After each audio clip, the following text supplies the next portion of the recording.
Olá, aluno, seja bem-vindo. Eu sou o professor Igor Loureiro e eu estou aqui com você para nós iniciarmos a análise do tema Fundamentos da Lógica, para que você se prepare melhor para provas de raciocínio lógico para o seu concurso. Vamos então iniciar este tema, primeiro definindo o conceito de proposição. Acompanhe comigo. O que é uma proposição? Proposição é uma sentença declarativa que você consegue julgá-la como verdadeira ou falsa, mas nunca ambos.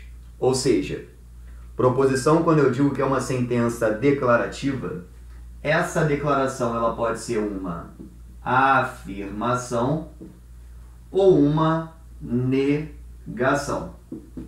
Então, toda sentença declarativa é uma afirmação ou uma negação que é possível julgá-la como verdadeira ou falsa, mas nunca ambas. Ou seja, as sentenças declarativas vão assumir um valor verdade, que é verdadeiro ou falso, mas nunca ambos. Ou seja, essa sentença declarativa, ela será possível de julgar como verdadeira ou como falsa, mas entenda que para que eu consiga julgar, eu preciso de uma definição.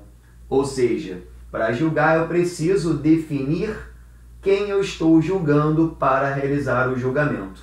Senão eu não consigo julgar, logo esse critério segundo deixa de ser atendido, logo eu não teria uma proposição. Como assim, professor? Vou colocar um exemplo aqui bem básico. Igor tem 31 anos. Vamos lá. Aquilo é uma sentença declarativa. Eu estou afirmando que eu, Igor, tenho 31 anos. Então, esse primeiro critério já foi atendido. Para poder afirmar que aquilo é uma proposição, eu tenho que conseguir julgar. Julgar como verdadeiro ou como falso. Mas para que eu julgue, eu preciso definir. Ou seja, preciso definir qual é a pessoa que eu estou julgando. Nesse caso, ela foi definida. Estamos falando de mim, do seu professor, do Igor. Então, justamente por definir quem eu estou falando, eu consigo realizar o julgamento. Logo, essa proposição, porque é uma proposição, ela é dita proposição porque ela consegue atender aqueles dois critérios. Ah, professor, mas eu não sei qual é a sua idade. E aí ficaria impossibilitado de julgar se é verdadeiro ou se é falso. Na verdade, a ideia é não saber exatamente a minha idade, mas ter a possibilidade de realizar julgamentos. E eu só consigo julgar aquela informação porque eu defini a pessoa que eu estou falando. Diferente seria, por exemplo, se colocássemos assim, ó.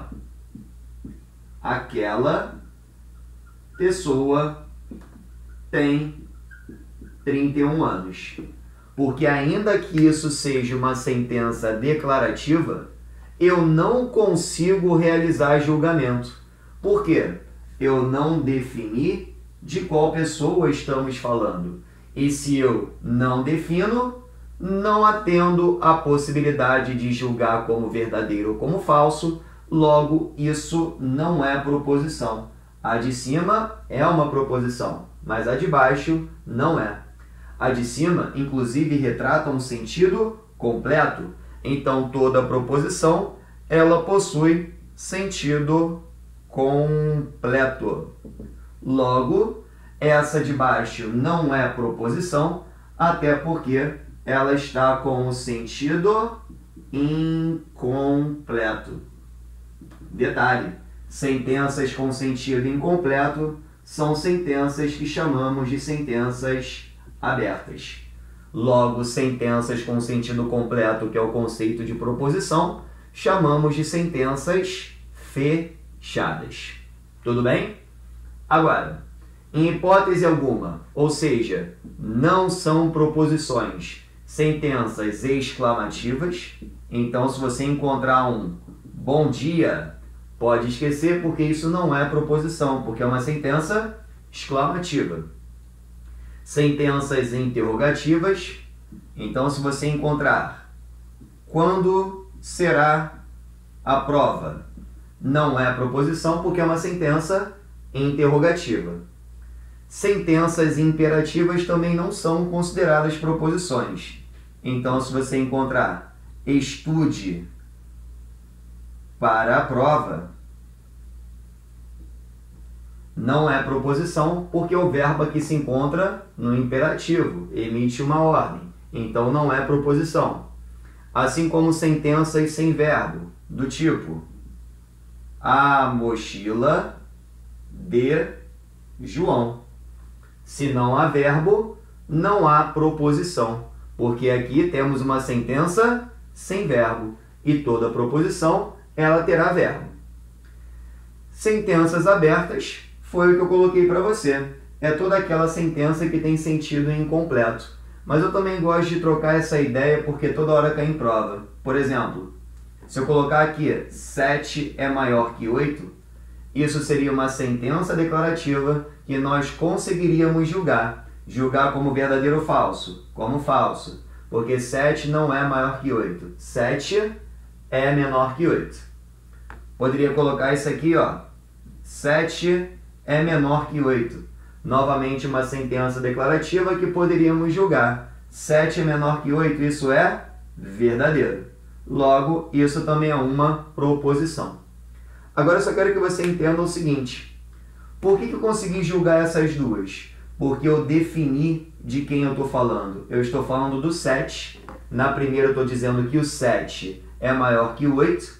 E na segunda eu estou dizendo que o 7 é menor que o 8. Por quê? Se fosse colocar isso aqui para você, ó, x é maior que 8, ainda que isso seja uma sentença declarativa, eu não consigo julgar. Por quê? Porque para julgar eu tenho que definir. E eu sei que x representa uma quantidade numérica, mas essa quantidade numérica ela não foi definida. Se ela não foi definida, eu não consigo julgar. Se eu não consigo julgar, eu não atendo esse segundo critério, logo essa sentença não é proposição, porque ela é uma sentença aberta, porque está com sentido incompleto. Faltaria eu definir qual é o valor que x assume para conseguir julgar. Como não foi definido, eu não consigo julgar porque tem sentido incompleto. Essa é a essência do que nós chamamos de sentenças abertas. Tranquilo? Então perceba, só para retomar que é importante. Para ser proposição tem que atender dois critérios. Quais são eles?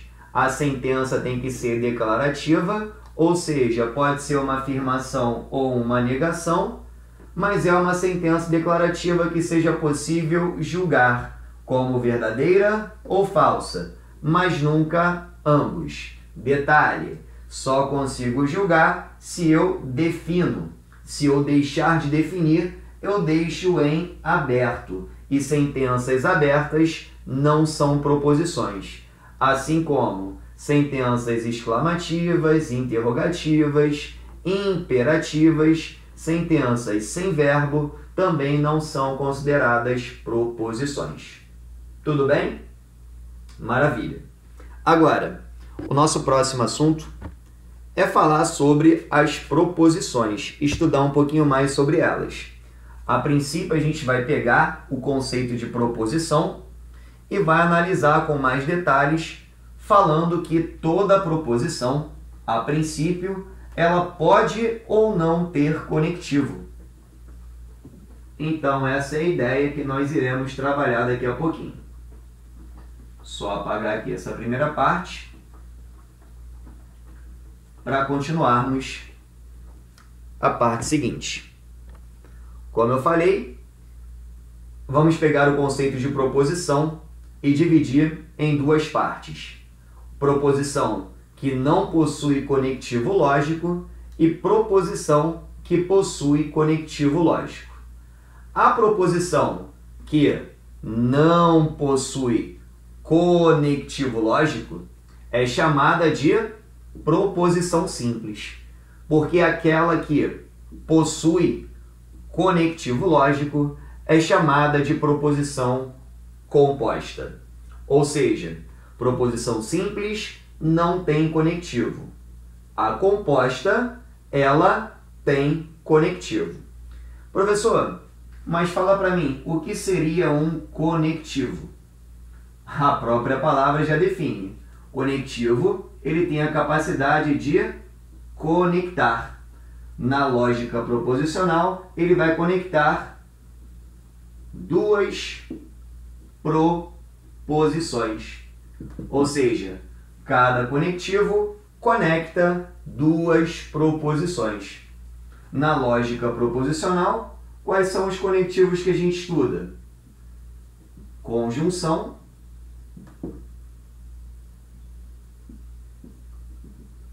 disjunção, disjunção exclusiva, condicional e bicondicional. Detalhe, tem bancas que gostam de chamar a disjunção de disjunção inclusiva. Tem bancas que gostam de chamar a condicional de implicação material. Então, se falar de junção inclusiva, é a disjunção. Se falar em implicação material, é condicional. Lembrando que cada conectivo é representado simbolicamente e também possui seus significados, mas nós nos preocuparemos com isso um pouco mais à frente. Só estou apresentando uma ideia inicial. Então, proposição, quando tem conectivo, ela é composta. E quando não há conectivo, ela é simples. Olha só o meu primeiro exemplo. Estou falando de proposição simples. João foi à praia. Se eu analisar com você essa primeira estrutura, eu posso afirmar que aquilo é uma sentença declarativa que seria possível de julgar porque estamos falando de João. Logo, essa sentença atende àqueles dois critérios iniciais. É uma sentença declarativa que eu consigo julgar. Logo, isso é uma proposição. Só que essa proposição aqui, ela não está sendo conectada a outra proposição. Logo, não possui conectivo lógico. Então, essa proposição, como ela não está conectada a outra, é porque ela não possui conectivo, logo essa primeira proposição é uma proposição simples. Agora, a proposição composta, ela possui conectivo. Acabamos de perceber no exemplo anterior que João foi à praia representaria uma proposição. Assim como, se nós percebêssemos de forma isolada, Maria foi ao curso, aquilo representaria uma sentença declarativa que conseguiríamos realizar um julgamento. Afinal, estamos falando de Maria. Então, teríamos aqueles dois critérios atendidos, ou seja, uma sentença declarativa que você conseguiria julgar, então aquilo também seria uma proposição. Só que note que essas duas proposições estão sendo conectadas pelo conectivo E. E o conectivo E representa uma conjunção na lógica proposicional. Ou seja, essa daqui de baixo são duas proposições que estão sendo conectadas por um conectivo. Então, essa de baixo é uma proposição composta. A de cima não há conectivo, portanto, a proposição ela é simples. Só que tem uma observação muito importante. Preste atenção aqui, ó. Toda proposição simples pode ser representada simbolicamente por uma letra do alfabeto.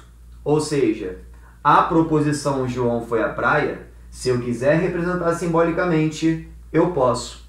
Assim como a proposição Maria foi ao curso, se eu quiser representar simbolicamente, eu também posso. Continuando. Geralmente, inicia-se essa representação pela letra P minúscula, mas muitas vezes a banca coloca maiúscula, não há problema. seguindo uma sequência alfabética. Então, por notação, eu começo pela letra P. Se a sequência é alfabética, vem P, Q, R, S e por aí vai. Detalhe: proposições simples diferentes deverão ser representadas por letras diferentes. Ou seja, na nossa primeira análise aqui, retomando, João foi à praia é uma proposição simples porque não possui conectivo. Então, eu posso representar simbolicamente pela letrinha P. E sempre que eu citar a letra P, eu estou dizendo que João foi à praia. Na questão abaixo, proposição composta, o exemplo foi João foi à praia, que já identificamos anteriormente como a letrinha P. Maria foi ao curso é uma proposição diferente da anterior. Então, proposições diferentes serão representadas por letras diferentes. Se eu já usei a letra P, Maria foi ao curso, eu vou representar pela letra Q. E detalhe que essas duas proposições estão sendo conectadas pelo E, que é uma conjunção e que tem uma representação simbólica, que é um acento circunflexo. Portanto, aqui a de cima representa a proposição P, é uma proposição simples, e a de baixo, P e Q, representam uma proposição composta, representa uma conjunção. Tudo bem? Continuando.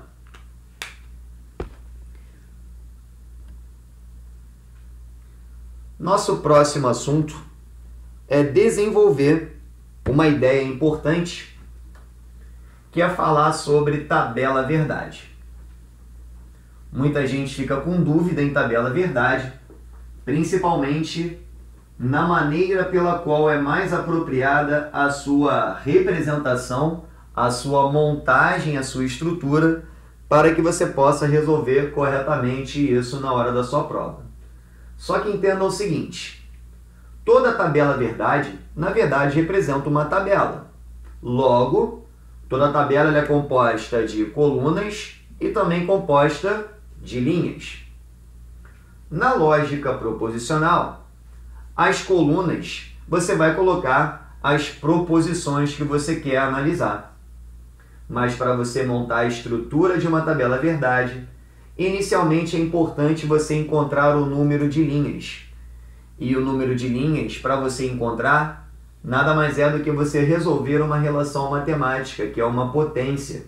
O número de linhas é igual a 2 elevado a n.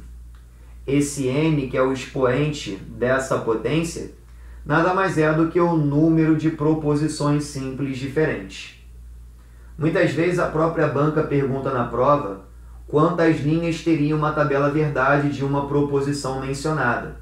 Então, para você encontrar a quantidade de linhas, é só fazer 2 elevado a n, ou seja, 2 elevado ao número de proposições diferentes envolvidos.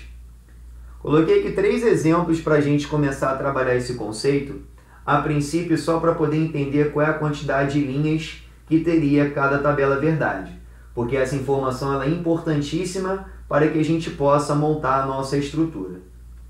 Nesse primeiro exemplo, perceba que está aparecendo apenas a letra P.